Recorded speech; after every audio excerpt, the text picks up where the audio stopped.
Hello everyone, welcome to YouTube channel. तो दोस्तों स्वागत है आपके अपने यूट्यूब चैनल के अंदर। एंड दोस्तों अभी तक आपने हमारे चैनल को सब्सक्राइब नहीं किया तो चैनल को सब्सक्राइब करें एंड वीडियो को ज़्यादा से ज़्यादा अपने दोस्तों के साथ शेयर करें। एंड इस वीडियो से रिलेटेड एक और पार्ट मैंने अपने चैनल पर अपलोड कर दिया है। अगर आपने उस पार्ट को अभी तक नहीं देखा है तो आप हमारे चैनल की प्लेलिस्ट में जाकर उस पार्ट की प्रैक्टिस कर सकते हैं और अपनी तैयारी को बेहतर बना सकते हैं। तो ये हमारा चैप्टर 11 है, मानव नेत्र तथा रंग बिरंगा। इसका सेकंड पार्ट है हमारा। इसके अंदर क्वेश्चंस को देखते हैं हम। इसके अंदर हमारी मोस्ट इंपॉर्टेंट हेडिंग है हमारी प्रिज्म से प्रकाश का अपवर्तन। तो प्रिज्म से प्रकाश का अपवर्तन कैसे होता है उसे देखते हैं। सबसे पहले देखते हैं प्रिज्म की डेफिनेशन क्या होती है।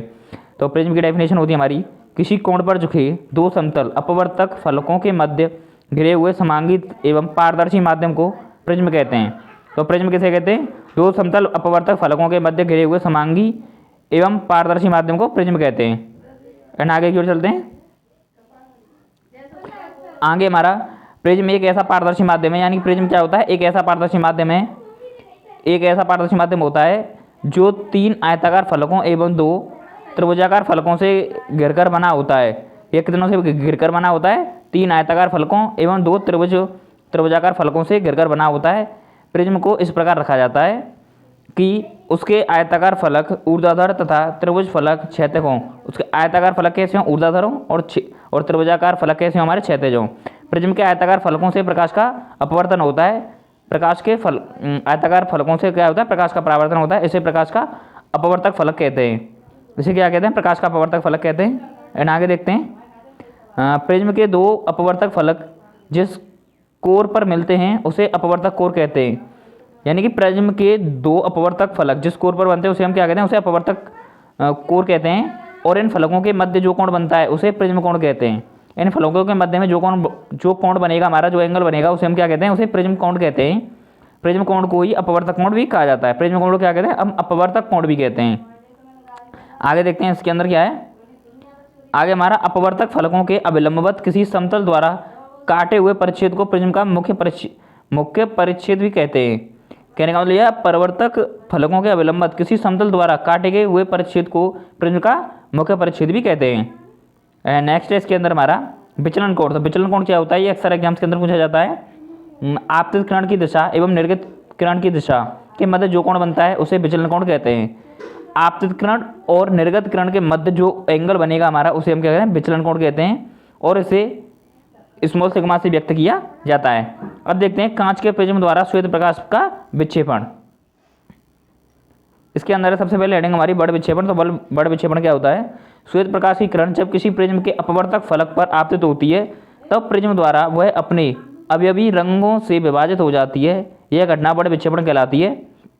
उसका मतलब है श्वेत प्रकाश किरण जब किसी प्रिज्म के अपवर्तक फलक पर आपतित होती है तब प्रिज्म द्वारा वह अपने अवयवी रंगों में विभाजित, यानी वो अनेक रंगों में विभाजित हो जाती है। उसे हम क्या कहते हैं? उसे प्रकाश का बड़ विक्षेपण कहते हैं। नेक्स्ट है इसके अंदर हेडिंग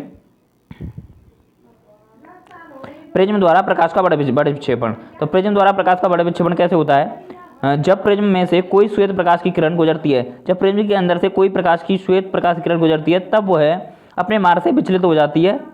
विचलित होकर प्रिज्म के आधार की ओर झुककर विभिन्न रंगों की किरणों में विभाजित हो जाती है। जब प्रिज्म में कोई श्वेत किरण गुजरती है तो वह अपने मार्ग से विचलित होकर अनेक रंगों में विभाजित हो जाती है। इस प्रकार से उत्पन्न विभिन्न रंगों के समूह को स्पेक्ट्रम कहते हैं। जो अनेक प्रकार के रंगों का समूह बनता है उसे हम स्पेक्ट्रम कहते हैं। एंड आगे इसके अंदर इसका एक सिरा लाल तथा दूसरा सिरा बैंगनी होता है, जिसके एक सिरे पर क्या होता है? लाल रंग होता है और दूसरे सिरे पर बैंगनी रंग होता है। सामान्यतः हमारी आंख को 7 रंगों का समूह दिखाई देता है। प्रिज्म के आधार की और ये रंग बैंगनी, नीला, आसमानी, हरा, पीला, नारंगी तथा लाल रंग के क्रम में विभाजित रंगों को इस प्रकार से अंग्रेजी में शब्द किया जाता है BIVGYOR से याद किया जा सकता है।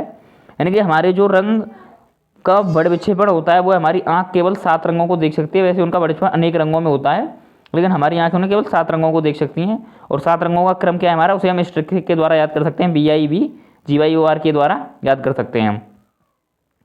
एंड नेक्स्ट है इसके अंदर लाल रंग की प्रकाश किरण में विचलन सबसे कम होता है। तो लाल रंग की जो प्रकाश किरण होती है उनका विचलन सबसे कम होता है तथा बैंगनी रंग का विचलन सबसे अधिक होता है तथा अन्य रंगों की किरणों में विचलन बैंगनी के बीच में का होता है। नेक्स्ट है इसके अंदर हमारा प्रिज्म द्वारा प्रकाश के बड़े विक्षेपण का कारण। तो प्रिज्म के द्वारा प्रकाश के बड़े विक्षेपण क्या क्या कारण है उन्हें देखते हैं हम।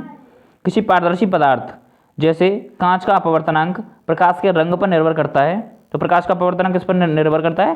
प्रकाश के रंग पर निर्भर करता है। अपवर्तनांक लाल रंग के लिए सबसे कम होता है तथा बैंगनी रंग के लिए सबसे अधिक होता है। इसी कारण से श्वेत रंग के प्रकाश का प्रिज्म में से गुजरने पर बड़े विक्षेपण हो जाता है। आयताकार गुटके में श्वेत रंग के प्रकाश का बड़े विक्षेपण नहीं होता। श्वेत प्रकार के आयताकार गुटके के अंदर श्वेत प्रकाश का बड़े विक्षेपण नहीं होता। गुटके में आपतित किरण तथा निर्गत किरण परस्पर समानांतर होती हैं। एंड आगे देखते हैं इंद्रधनुष। इंद्रधनुष कैसे बनता है हमारा?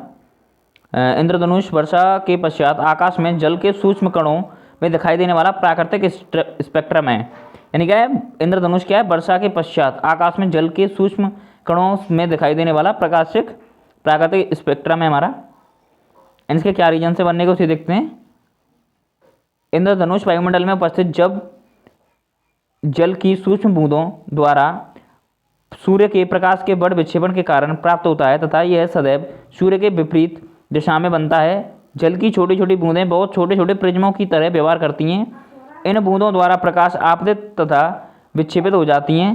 प्रकाश का आंतरिक परावर्तन हो जाता है तथा बूंदें से बाहर निकलते समय प्रकाश पुनः आपतित हो जाती है तथा प्रकाश के बड़े विक्षेपण एवं आंतरिक परावर्तन के कारण विभिन्न बड़ प्रतिष्ठों के नेत्रों तक पहुंच जाते हैं। तो इंद्रधनुष बनने का क्या कारण है? जब वर्षा होनी तो होती है तो वर्षा होने के बाद में जो छोटे छोटे सूक्ष्म बूंदें रह जाती हैं उनके परावर्तन होने के पश्चात में वह अनेक रंगों में विभाजित हो जाती हैं। उसके बाद में हमें आसमान के अंदर इंद्रधनुष बनाई देता है, इंद्रधनुष दिखाई देता है। एंड दोस्तों अभी तक आपने हमारे चैनल को सब्सक्राइब नहीं किया तो चैनल को सब्सक्राइब करें एंड वीडियो को ज़्यादा दोस्तों का शेयर करें। मिलते हैं एक नेक्स्ट पार्ट के अंदर।